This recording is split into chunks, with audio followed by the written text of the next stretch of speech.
Here is the headline for Wednesday the 19th of August, 2026. The UK is sitting between two weather personalities. High pressure is settling across the bulk of the country, bringing dry, warm and sunny spells for many. At the same time, Western Scotland is already seeing rain, and the Met Office update issued at 4 o'clock this morning warns of patchy rain in the north later. The result is a classic late summer split. If you are in the southeast, plan for bright skies and temperatures high enough to feel properly warm, with the wider regional forecast pointing to 29 degrees in the southeast. If you are in the northwest, keep a coat nearby. This is not a heatwave repeat, but it is a day where your exact location changes everything. The reason this matters is what happened over the weekend and Monday. On Monday the 17th of August, 2026, fresher air, rain and thunderstorms replaced the fifth heatwave of the summer. That heatwave broke in fairly dramatic fashion, with a band of more widespread rain finally passing through Ireland and much of the UK overnight into Tuesday. It left the ground damp, humidity high, and the atmosphere unsettled. Since then, high pressure has been rebuilding from the south and west, squeezing out the shower risk for most of England and Wales.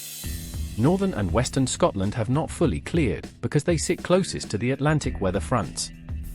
So today's fine weather is not random luck, it is the second stage of a classic post-heatwave pattern, where a cooler, fresher air mass gets warmed by sunshine under a building ridge of high pressure. That means temperatures recover, but without the extreme humidity and overnight heat that made the earlier heatwave feel so oppressive. Let me explain the mechanism, because it drives today's forecast. High pressure is essentially a column of air that is sinking, not rising.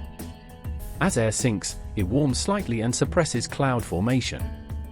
That is why high pressure brings dry and sunny spells. The atmosphere is too stable for clouds to bubble up unless there is an incoming front.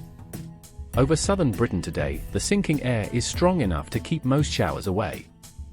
Over northern Britain, that high is weaker, so weak weather fronts can slide around the top of it. That is why the Met Office mentions isolated showers at first, and patchy rain in the north later. In plain terms, the high is acting like a shield, but it has a gap in its northern edge. Western Scotland and Northern Ireland are closest to that gap, so they catch the cloud and damp weather. The southeast is deep inside the shield, so it gets longer sunny spells and higher temperatures. Here is where the split really shows up today. In the southeast, including London, Kent, Essex and Cambridgeshire, expect mostly dry conditions, increasing sunshine, and the highest temperatures. Regional weather guidance points to highs reaching 29 degrees in the southeast. Combine that with light winds and you get a late summer day that could feel hotter in direct sun. In Wales and the Midlands, it is broadly dry and warm, though there may be a little fair weather cloud and the odd isolated shower early. Northern England sits in the transition zone, mostly dry, but cloud increasing later and a small chance of patchy rain. Western Scotland is the one place where the day may stay damp at times, with rain around in the morning and again later. The far north and Northern Ireland could see patchy rain later too, as the high's protection weakens with latitude. The simple takeaway: the further south and east you are, the more reliable the sunshine; the further north and west, the more likely you need a brolly. For travel, this pattern has for specific implications. First, if you are driving early in areas hit by last night's rain band, watch for damp roads and surface spray, especially on rural routes in Ireland, Western Scotland and northwest England. National Highways road closure reports can change quickly after overnight rain. Second, low sun glare is a real hazard this afternoon in southern and central England, because the sun is now lower in the sky than high summer. It can hit drivers directly on east-west routes as the sun drops. Third, rail and air travel are unlikely to face weather disruption in the south, but the patchy rain in the north is too weak to cause major delays on its own. The bigger travel story is the contrast. You can leave a cloudy, damp Glasgow and arrive in a bright, warm London within hours. Fourth, if you are planning outdoor work, deliveries or school holiday activities, the dry window in the southeast is the most valuable part of today, but keep an eye on northern cloud thickening later. Health-wise, the most important thing today is not extreme heat but sun exposure and dehydration. The temperature in the southeast may hit 29 degrees, and in late August the sun is less intense than in July but still strong enough to burn skin during sunny spells at midday. Because the air is fresher than the last heatwave, people often underestimate the risk. It does not feel muggy, so you stay outside longer. That can lead to sunburn, heat exhaustion on a smaller scale, and headaches from inadequate water. If you are working outside, taking exercise or watching school holiday sports, treat 29 degrees as a proper warm day. Use sunscreen, wear a hat, and drink water before you feel thirsty. In the north, the health angle flips. Damp and cloud keep temperatures subdued, so vulnerable people may need an extra layer later, especially if patchy rain arrives.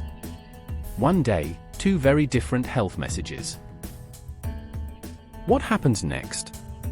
The Met Office update this morning points to mostly fine conditions this weekend with sunny spells. That is important because it suggests today's high pressure is not a one-day wonder, it is the start of a steadier, more settled spell for many. In the near term, tonight will see patchy rain affecting the north, while the south stays dry and cooler under clear spells, which could lead to some mist or shallow fog patches by Thursday morning. That mist could briefly slow early commute times on rural roads. By Thursday and Friday, the high is expected to hold, meaning similar conditions, warm south, drier elsewhere, but with the north always close enough to the Atlantic for a few showers. In other words, today is a preview of a calmer pattern, not a return to the fifth heat wave. That is good news for anyone wanting reliable late summer plans without the extreme heat. Here is the bottom line for Wednesday the 19th of August, 2026. The UK is in a southeast versus northwest split. High pressure is bringing dry, warm and sunny spells to England and Wales, with 29 degrees possible in the southeast and a UV and sunburn risk to match.